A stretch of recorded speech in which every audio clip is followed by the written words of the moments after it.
This is Megan Jones from ICEA, welcoming you to another of ICEA's Webinar Wednesdays, featuring one of the many presentations that were scheduled for our workshop in San Antonio. This and all of the distance learning series webinars this summer will count as 1 hour of training towards your CCEA recertification. So keep your confirmation in your records for when your certification renewal is due. With us today is longtime EVM guy, but first-time ICEA author, Josh Teitelbaum from Booz Allen Hamilton, with some lessons learned implementing EVM on government-led delivery efforts. Josh? Good morning and good afternoon to everyone. Good morning to my fellow West Coast folks, and good afternoon to those on the East Coast. As you mentioned, my name is Joshua Teitelbaum. I am an integrated project controls analyst for Booz Allen Hamilton. I currently support some NIWC Pacific clients. I'm out here in San Diego.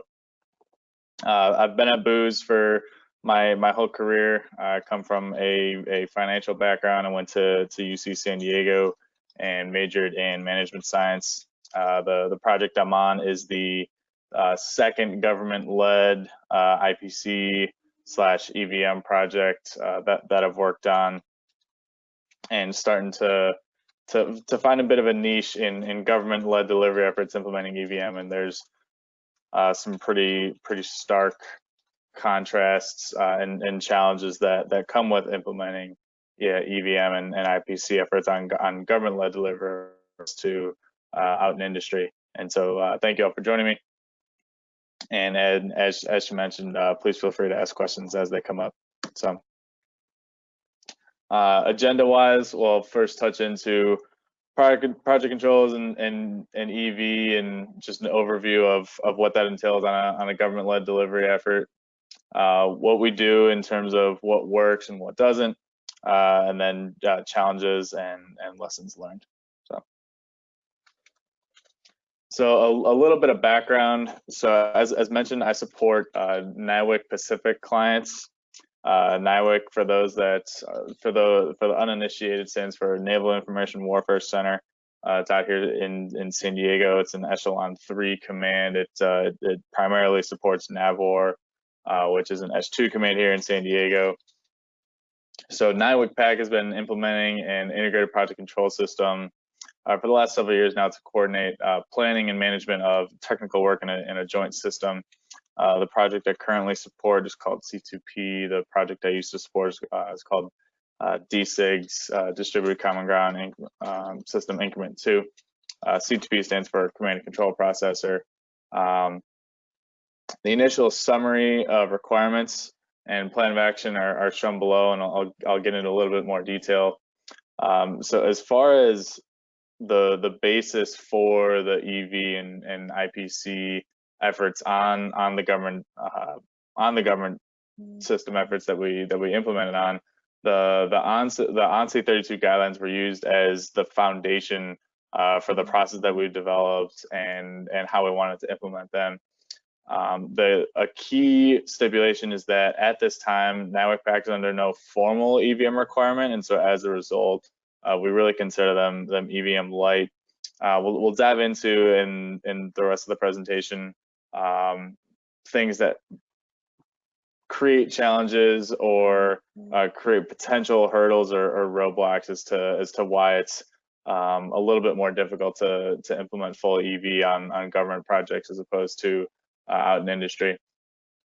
So really there were two differentiators, but program office objectives and the NIWC PAC requirements that really again served as the foundation for why we wanted to dive into EV and IPC on these efforts. So the program office, which is the main sponsor and the most key stakeholder for NIWC PAC, was really focused on schedule and cost projections. So integrating all the authorized work, products and milestones in a Microsoft project schedule, and then cost projections, primarily focused on EAC estimates, which is key because as NAVOR funds these projects incrementally and fiscal year to fiscal year, the EAC primarily drives the funding need in future fiscal years. So those are the two things the program office was primarily focused on. As far as program management leadership at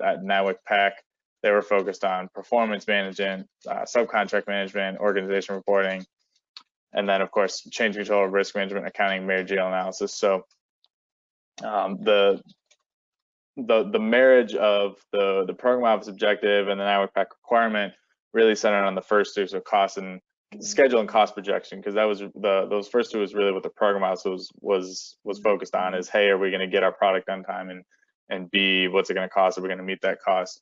The rest of the rest of the requirements and plans of action below was really to help streamline project management at NIWC PAC. Really before this, there wasn't a lot of formal EV or project controls at NIWC PAC, and so the goal here was to demonstrate the value in bringing EV systems into NIWC PAC to streamline project management, and obviously with the end goal of delivering things on time and at cost. So a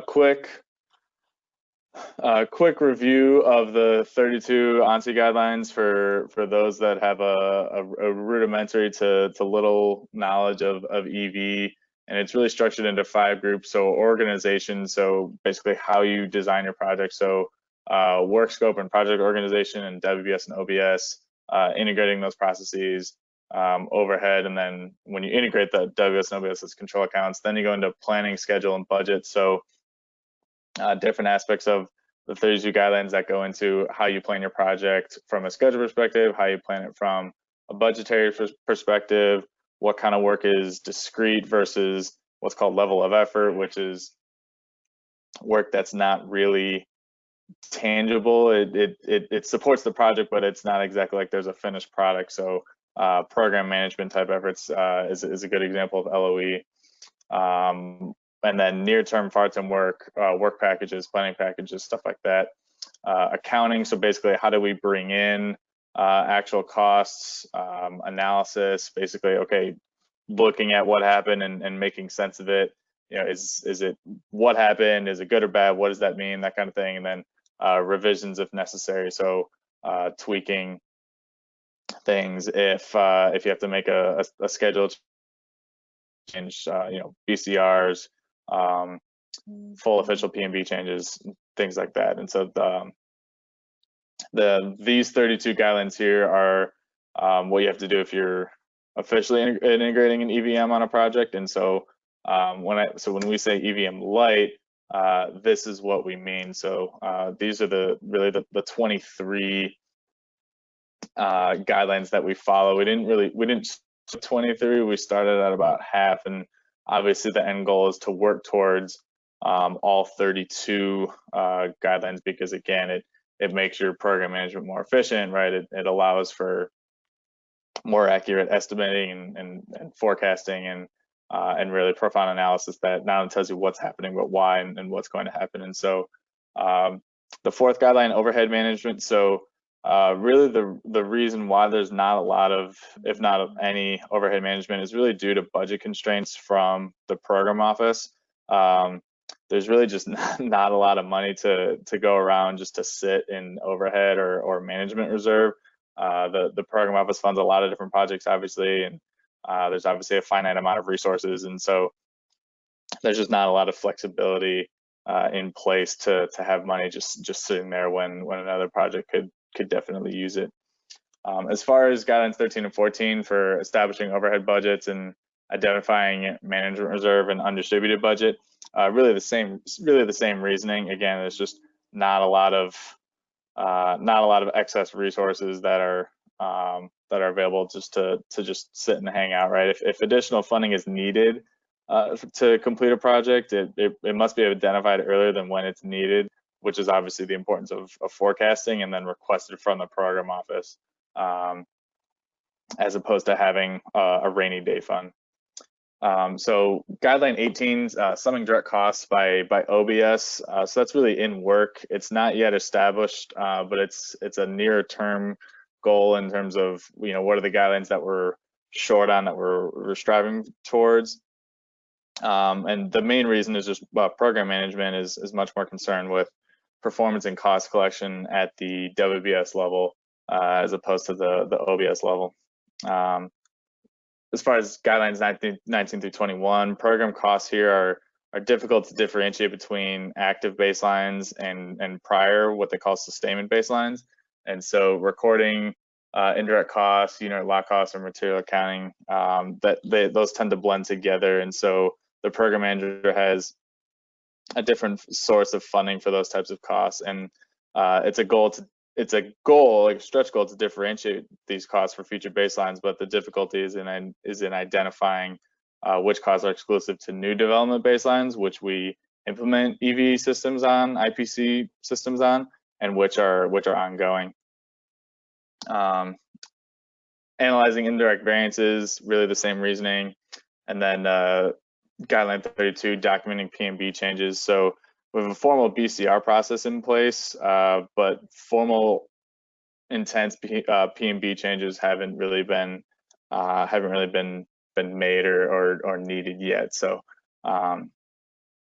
didn't feel comfortable saying that we were documenting P&B changes when we were really doing BCR changes as opposed to full-on P&B changes.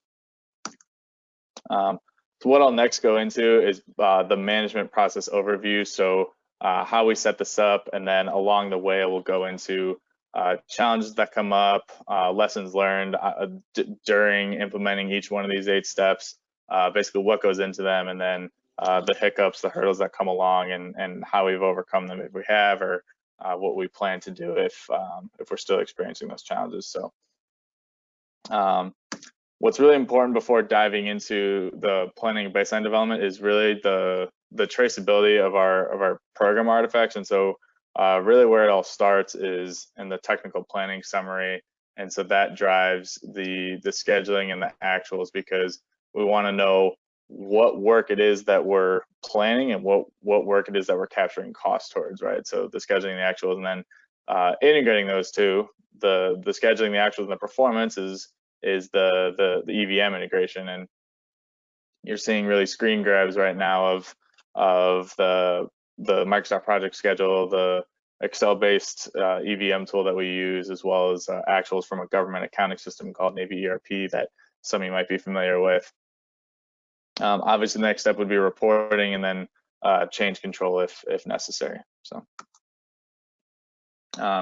again, really the first step that we dive into is planning and baseline development, which we really do semi-annually. We'll plan out a new baseline and then really revisit it, every 6 months if need be. We've implemented rolling wave planning in the past and on current baselines, and at this point, with the original baselines, there was rolling wave planning at regular increments. Now it's really at an as needed basis, just because the planning of new baselines has become a lot more uniform and standardized based on lessons learned from prior baselines in terms of similar work, the effort that it takes to plan that kind of work, how many FTEs that are associated with it, that kind of thing. So planning and baseline development, again, especially for the beginners to EV, so really the first step to last step, it starts with organizing your work into a work breakdown structure, or a WBS, which is basically organizing all the work in your project into different categories based on what it is. So whether it's, and I'll use a software development project as an example, since that's what I work on, but software development, integration, configuration management, system test, IV&V, things like that. And then once you have your WBS broken out, then you put it into an IMS. We use Microsoft Project. I know one of the main competitors for Project out there is Primavera, but especially in San Diego and the NAV1 NIWC PAC market, Microsoft Project is the go-to product for scheduling. And so from there, a key element of planning is resource planning, and making sure that you have the accurate number of resources, whether it's labor or equipment or anything else that's, again, aligned to work efforts in your schedule, because when you integrate the work that's in your schedule to the resources, that's how you're able to come up with costs, which is then how you derive your BCWS. Performance informs your BCWP, so on and so forth. And then from then on, you go to your EVM integration and performance analysis, variance analysis, things like that. And so baseline and planning efforts are reevaluated at every rolling wave or if major requirement changes pop up. And really the challenge here is getting different levels of effort and planning into the schedule. So on C2P, for example, there are different PAC organizations that have worked on different baselines, and some leads we get a lot of buy-in from, we get a lot of effort from. They put forth detailed data-driven schedule estimates. Other leads from other organizations that work on C2P provide really high-level 30,000 foot schedule and cost estimates that really mirror more of a ROM or a rough order of magnitude, as opposed to something that's detailed and sanitized and make sense, right? And so the problem with that is it really makes forecasting difficult, in that whether their spending doesn't align with their reported progress, or the percent they're reporting doesn't really make sense with the timeline that they had laid out originally. In the past, we've seen them reporting not a lot of project. We tend to do we tend to emphasize percent complete reporting as opposed to 50-50 or 0-100 methods. And so we have seen examples of not a lot of effort being made at the beginning or along the way. And so they'll say on a project, say on an effort that you should be making up a number here, 50% complete, but we're halfway into the duration of the work effort, and they're really only reporting 35-40%. And so but they're reporting the same forecast finish date, but then they'll magically recover after months of quote falling behind. And these are some of the challenges that come up with basically different leads, different project managers for the different organizations that work on C2P. It's led to basically baking into the cake these orgs' estimates and interpreting what they really mean. So when I talk about refining the planning process and the execution process, basically these were the lessons learned when we first rolled this out. We saw a lot more variance in performance and actuals and even schedule performance in prior baselines, whereas now, because we've been doing this for several years now, we have a better idea of what certain people are saying and what they actually mean. So next slide. So this is an example of rolling wave timelines, and I've basically sanitized their software versions. And so this was how it was laid out originally, and basically in FY20, and we're rolling into version 6.7, and so basically we're doing about 6-month rolling wave cycles. You see in there in purple. It was a little bit earlier, but that's just because that's when we initially snapped in the baseline, and then we were going to do a rolling wave cycle at the end of Q4 of this fiscal year. And so I just wanted to give a quick insight into how our rolling wave cycle shook out. So the next step would really be schedule status and maintenance, and we do these at a bi-weekly and monthly battle rhythm. And so really where it starts is, again, a lot of this is Excel based, and so there's a macro based Excel tool that basically generates status again in that every 2-week window, and generates schedule status sheets that we then go and send out to the NIWC PAC team. It's a lot of the leads, and then they send their input back, which then goes into the IMS. If a BCR comes in, again, that's also reflected in the schedule. And then once all that schedule status is then collected, it feeds into analyses like critical path, forecasting, BEI, S-curve, things like that. And so we collect status every 2 weeks, but the schedule is actively managed and reviewed throughout the month. And so again, the challenge here is, as mentioned before, sandbag status from some of the technical leads will provide IMS status of what they think the DPM wants to hear instead of the facts on the ground. And so in the past, it's led to something like a task being 90% complete over and over and over, but then he keeps pushing the finish date, and then we obviously can't collect further progress because, you know, if he's not done, he's not done, while still collecting costs against that work effort. And so another one of the lessons learned was basically knowing who's providing a really an accurate assessment of their progress, and who's just kind of telling us what we want to hear, and then going to have to do our own investigating and basically getting a better idea of the facts on the ground. And so you have to take into account sandbag schedule status, you know, what requires further follow-up, and one of the cons that it can lead to delayed reporting and analysis. But again, as we've fleshed this out, we're able to basically, you know, streamline it, and then also know what folks are really saying if there's a suspicion that they're really just telling us what we want to hear. Next, so Navy ERP timekeeping. So what Navy ERP is it's the government accounting system. It stands for Navy Enterprise Resource System.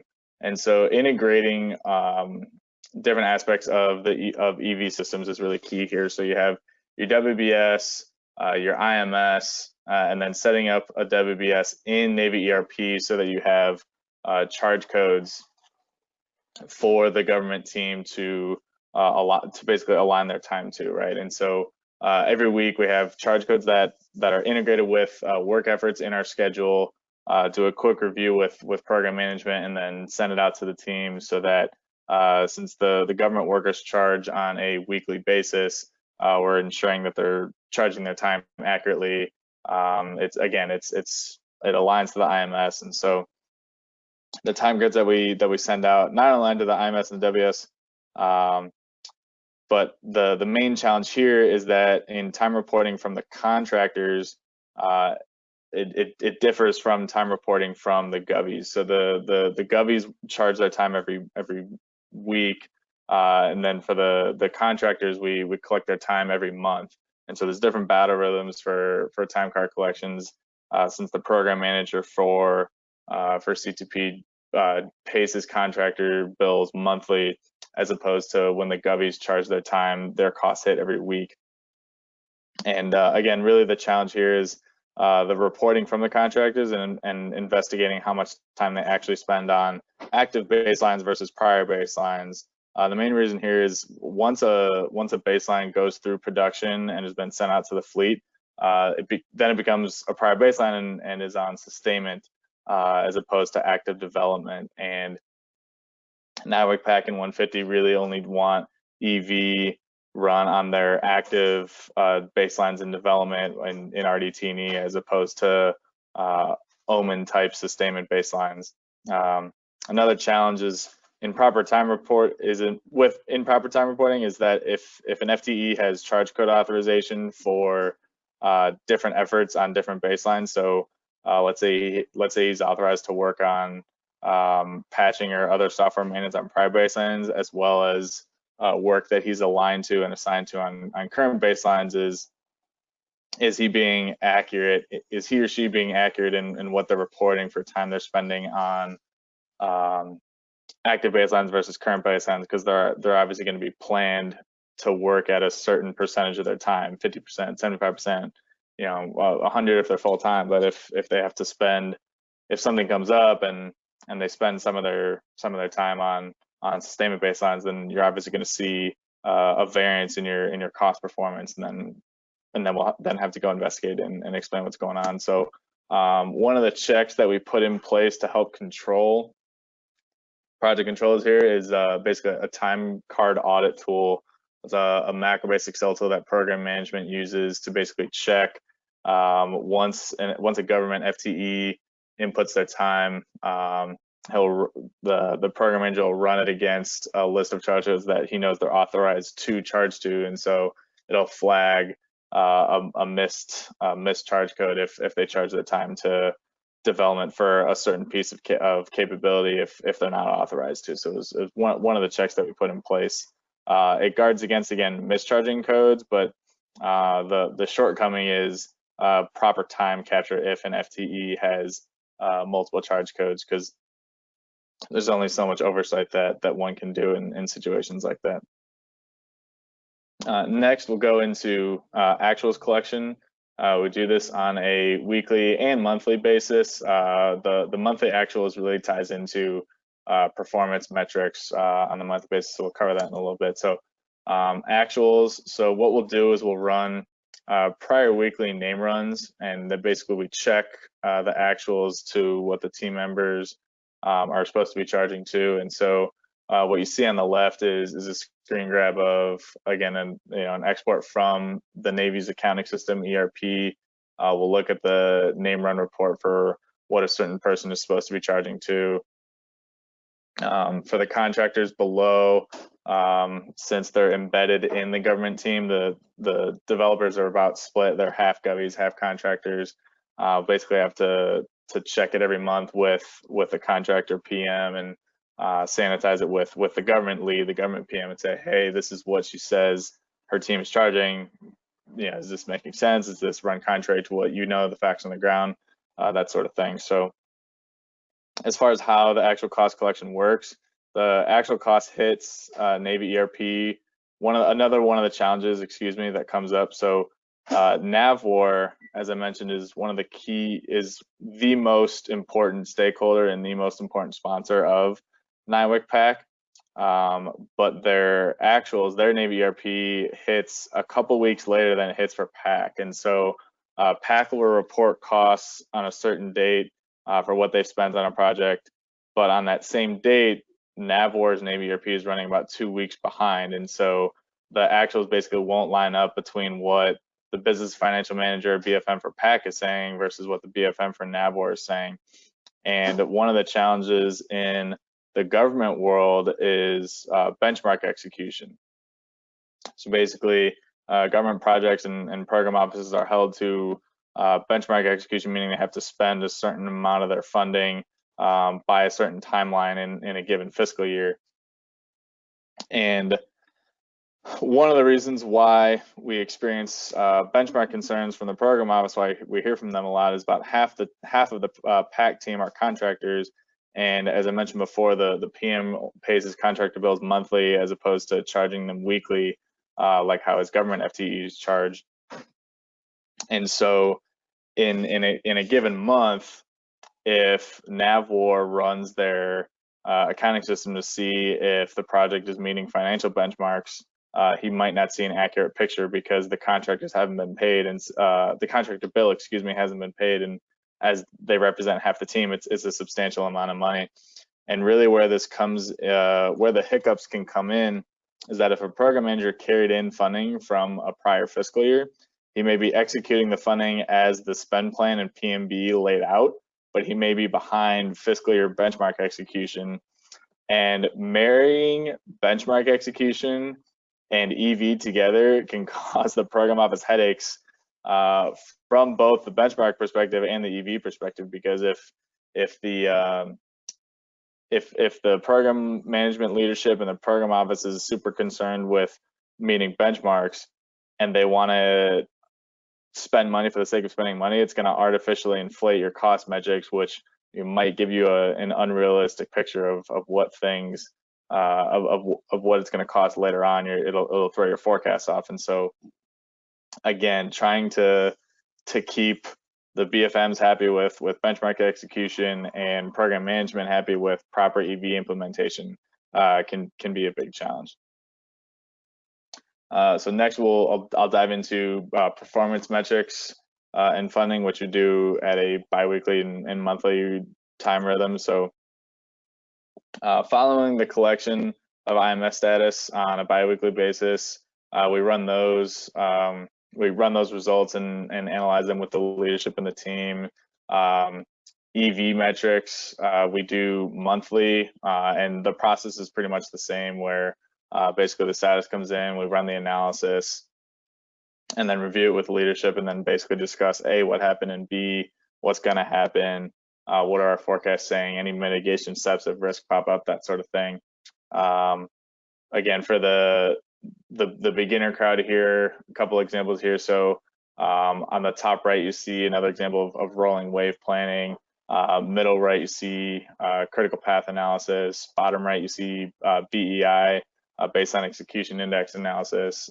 Bottom left, you see EVM integration. So again, tasks down below that align with tasks in our IMS. And again, there's budget associated with each of those work packages. And so really where it goes into the EV side of things is, again, aligning your budget with your work efforts, and that's where you derive your BCWS. The progress that's reported against it is your BCWP, which then informs your key metrics like your EAC and your IEACs, min and your max. And different ways that we validate saying, hey, is our EAC making sense? Is we'll run linear regressions against monthly cumulative BCWP and HWP values, and then that you see on the top right and then the bottom right, again, is trying to marry the EV requirements from the program office with the funding analysis, the funding need, and the benchmark analysis. So this is especially important where the EAC comes into play, because as your EAC evolves, that'll have an effect on your funding need, and basically so that if for whatever reason your costs are rising, or a BCR comes in and you need to integrate new capability, the program office is going to need to know that ahead of time, because then they'll have to go and request money from the front office of NAV4. Just one of the specific examples. Other metrics with EV, to the more experienced EV analysts here, this should sound pretty familiar. Performance analysis, so looking at how your cumulative and monthly HWP stacked up against your BCWP, and which stacks up against your budget, your forecasts, your ETCs, CPI and SPI metrics, TCPI metrics, and then a format one table, for example. So going back to a previous slide where we talked about, it's a stretch goal I haven't really been doing yet though. So the clients tend to like to dive into the format one table, since it looks at cost performance from a WBS perspective. Format two obviously being OBS. So something that we don't really cover yet, that again we're striving towards. But as mentioned, program managers tend to like diving down into things from the WS perspective, which is why the format one table plays a big role. Big challenge here is, again, sandbagged statuses can and did in the past make metric analysis and forecasting difficult or unreliable without validating or investigating. And so basically, initially, we kind of took them at their word for it until it started throwing things off. But then we saw at the end things are still finishing on time or on budget. And so basically from then on, we were able to isolate, okay, who are the people that we need to do more investigating in? Do we need to get some QBD to back up what this person is saying? That sort of thing. So next, risk. So the risk management timeline. So we have 2 risk review boards every month. They're also on a bi-weekly basis, and they're held to obviously discuss risks and opportunities. Although I will say risks are definitely more prevalent than opportunities. Another one of the challenges posed by implementing this at the government level is the program office is always asking the S3 commands like NIWC PAC to get things done as quick as possible at the lowest possible budget, because again, they have a finite amount of resources to spread around to all the programs that they fund. And so as a result, a lot of these projects are planned at really the best case scenario. And so when you plan things from a best case scenario, there's a lot of risk that's inherent to it, because if one thing goes wrong, it can have a monumental effect from a schedule and cost perspective. If it pushes things right, then you're obviously going to need your EAC is going to increase, because you're still going to need to finish the project and thus pay your team more than you originally planned to get it done.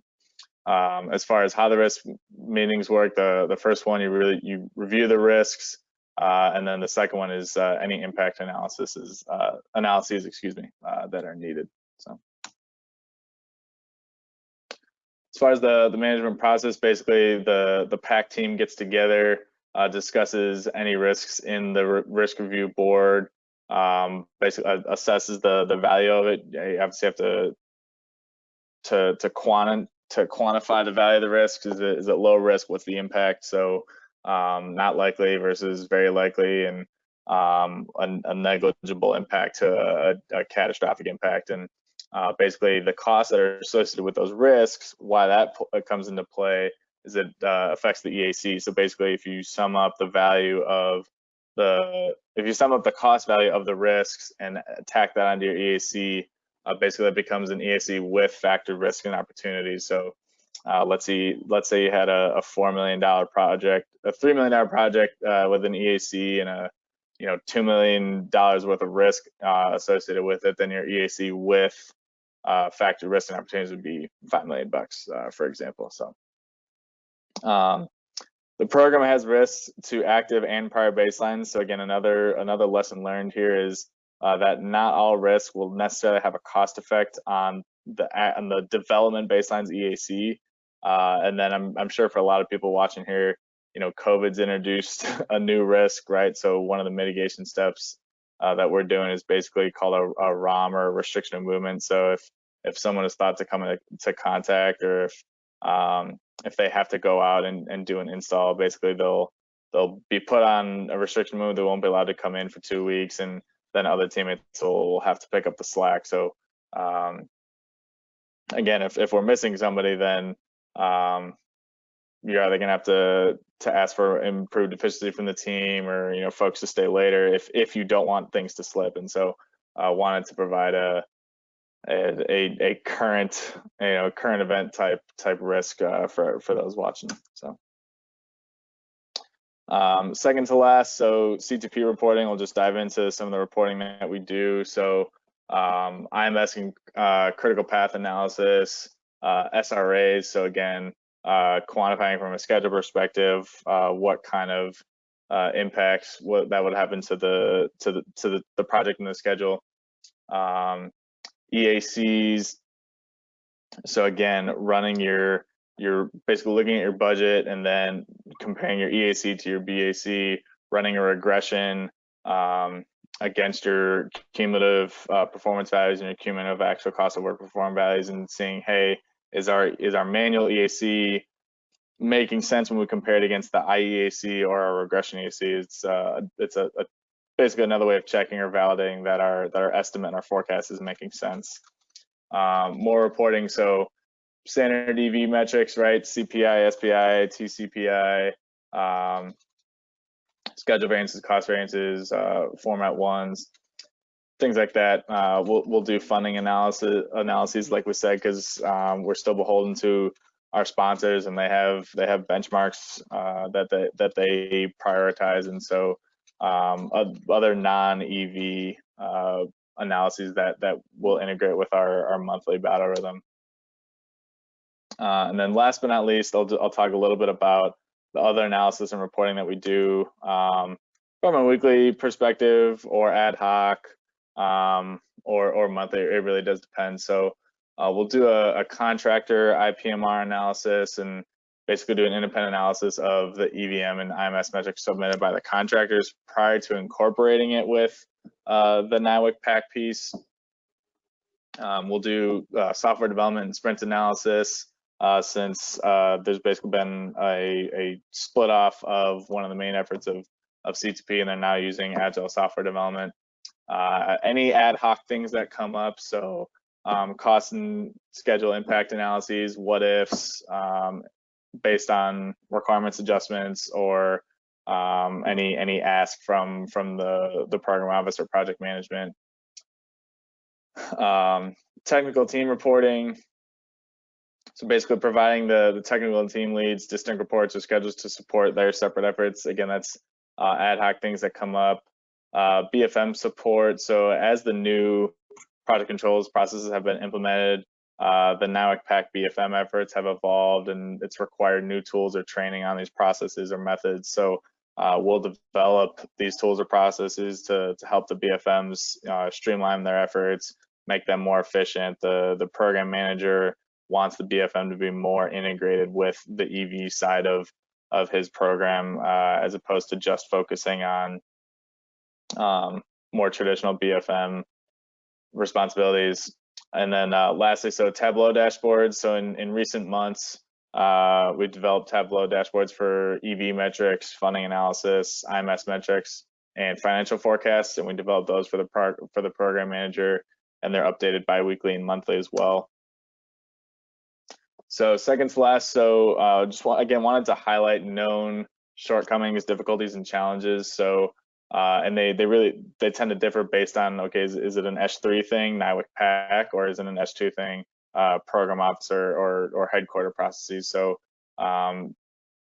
challenges that come up from PAC, so there's inconsistencies between different PAC PM processes and expectations, and that's really due to the complexities and management preferences of different NIWC PAC team leads.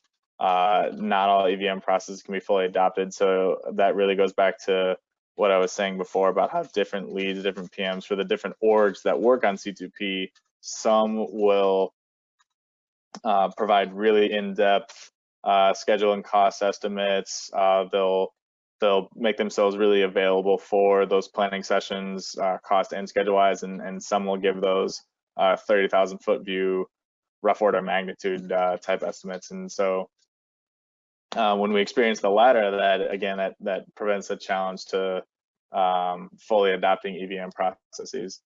The second one, so departure from Navy ERP and BFM historical methods and processes. So basically migrating from the direct project structure to an IMS aligned to our project structure, it required additional effort on the technical and financial communities. So it was a big culture change, and obviously some folks are not going to want to do that, whether it's because they think the old way is better or just because they don't want to bring on the additional work. So massaging that culture change was an important challenge to overcome. New time charging standards and requirements. So it made additional oversight necessary for the time charging standards.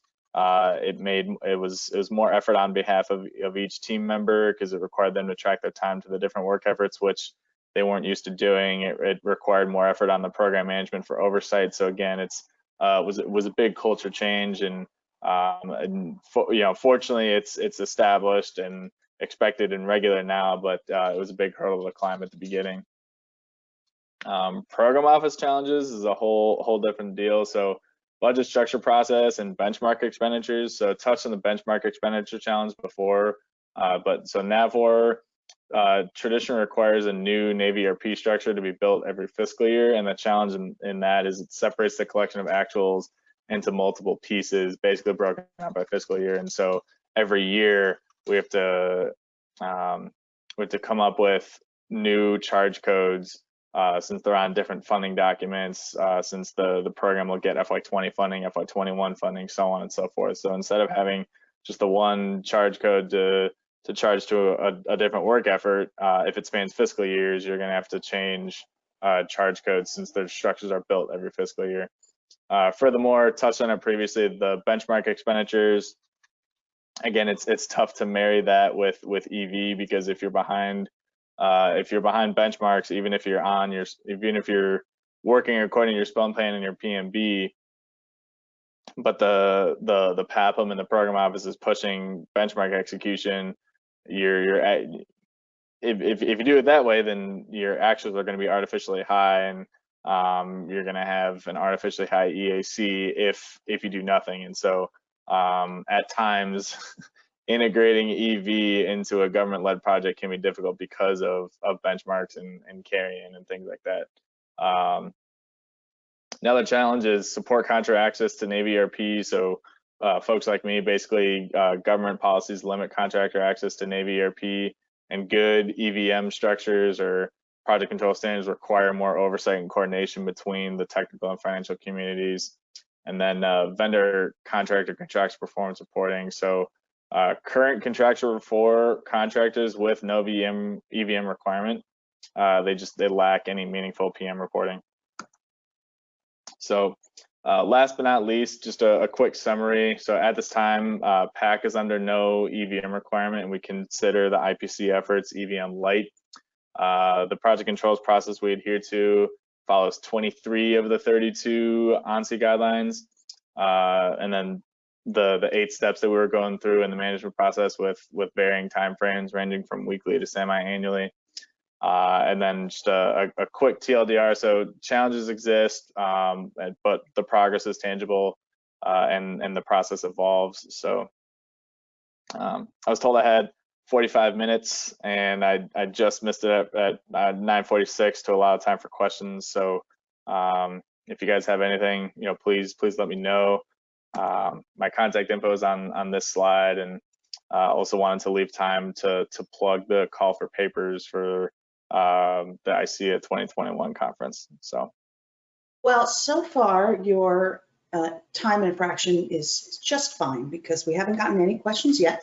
But I'll talk about the call for papers for a few moments to give folks a little more time and